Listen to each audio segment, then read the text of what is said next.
choisi sur entretien, grâce à sa motivation et ses dessins.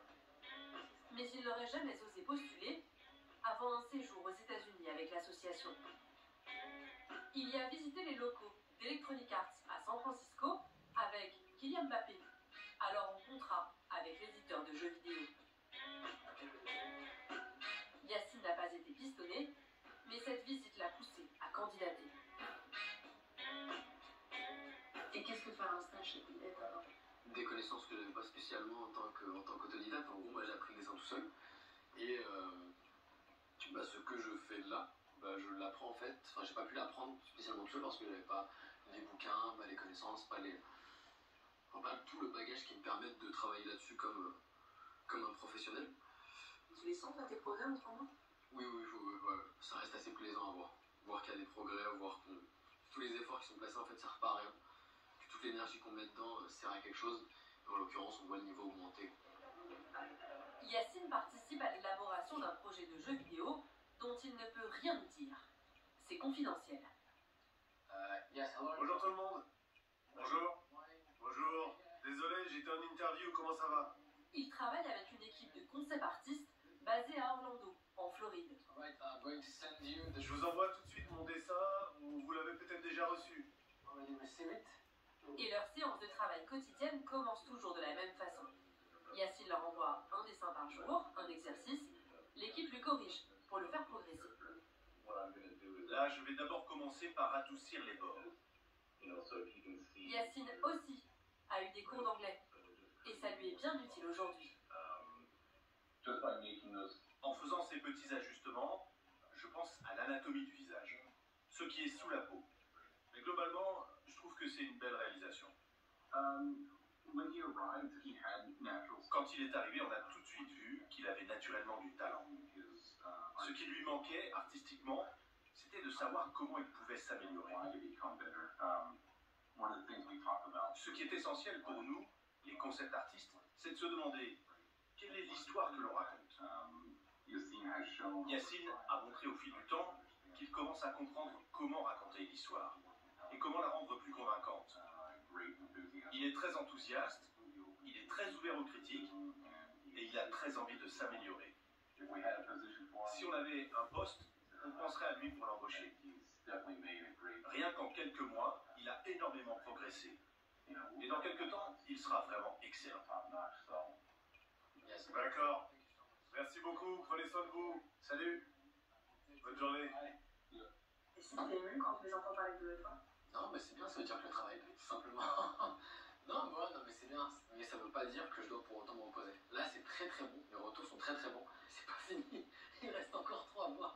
Donc il reste encore 3 mois, donc c'est une raison de plus pour pousser. Et pour aller le plus loin possible. Aujourd'hui, Faiza Lamari est passée de Bondy à Neuilly, mais elle n'a pas fait le trajet seule. Pour monter son projet, elle s'est entourée d'amis, des années Bondy. Pour commencer, bonjour, merci d'être venu. Merci d'avoir pris un samedi et d'être venu jusqu'ici parce que je sais que pour certains, c'est le bout du monde, Neuilly-sur-Seine. Septembre dernier, avec son équipe, elle reçoit les familles des jeunes dans les jardins de cette maison qui appartient à Kylian pour lancer l'année scolaire. Mais pour que ça fonctionne, il y a les enfants, il y a nous et il y a vous. Si les trois, et ça marche avec certains, si on est sur la même longueur d'onde, vous voyez les résultats sur vos enfants. Parmi la trentaine de bénévoles, beaucoup de vieilles connaissances, comme Mohamed Hamidi, devenu réalisateur. Avec Faiza, ça fait 30 ans peut-être, 35 ans peut-être. Le bon Dieu. On a grandi ensemble, on a travaillé ensemble il y a très longtemps. Quand on avait presque l'âge des jeunes ici, quoi. On était animateurs, on a passé le BAFA à 16 ans. À 16 ans ensemble, 16 ou 17 ans. Il y a aussi ses anciennes coéquipières de handball, aujourd'hui infirmières, professeurs, et avec qui déjà à l'époque, elle rêvait de monter un projet comme celui-ci.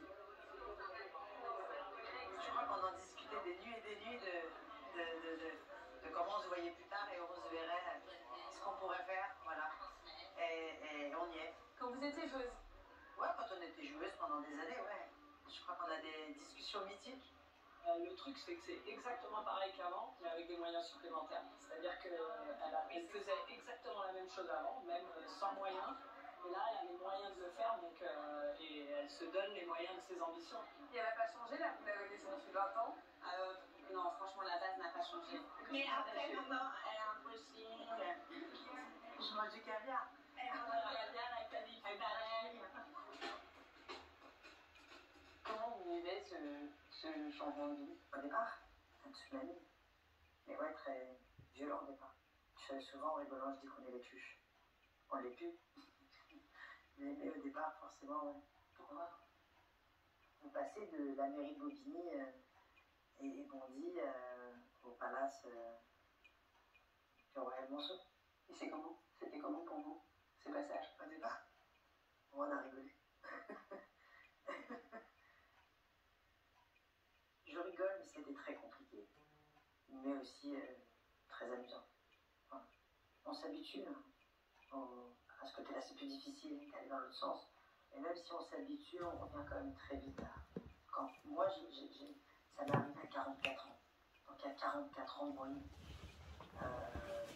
Kylian, non, je me souviens de Kylian à Monaco, où on n'avait pas choisi, on n'avait pas négocié financièrement avec Paris, mais on avait fait par déduction, je me souviens, ma foi, j'étais à 18 ans, on parlait en millions de salaire, avec son père, ça nous dépassait, quoi.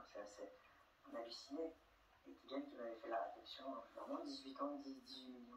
J'étais ouais, d'accord. Mais on a fonctionné pendant longtemps, en tout cas j'ai fonctionné pendant longtemps. Le syndrome du pauvre, de se dire on va vous réveiller, c'est une erreur. L'association, c'est aussi une façon pour vous que votre fils garde les pieds sur terre. Déjà, il faut savoir qu'il n'a pas grandi dans la cité. Il a grandi en banlieue, mais pas dans la cité. Ça veut dire ce que ça veut dire. C'est-à-dire qu'il est parti à 12 ans à Clairefontaine. Donc déjà, depuis l'âge de 12 ans, il est dans une